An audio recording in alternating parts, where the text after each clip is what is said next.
От военного подвига к гражданскому служению жители Коми выбрали название программе подготовки управленцев из числа участников СВО. Это было сделано в ходе онлайн-голосования, в котором приняли участие несколько тысяч человек. Участники сначала предлагали свои варианты названия, после проводилось голосование среди наиболее популярных предложений.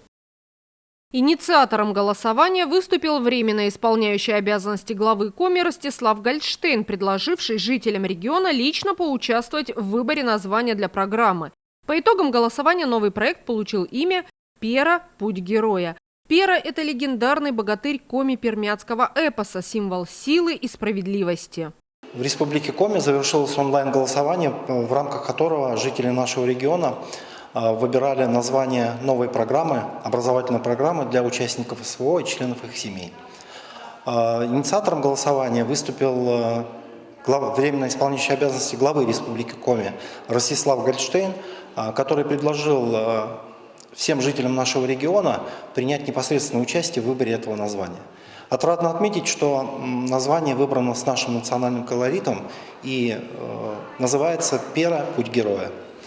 Участникам СВО есть что рассказать подрастающему поколению, но не все из них умеют работать с данной аудиторией.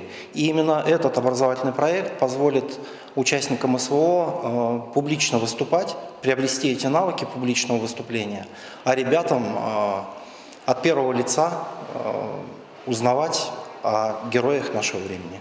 Республиканская власть и население создают будущее вместе. Региональный проект даст возможность ветеранам спецоперации проявить себя и принести пользу землякам на госслужбе.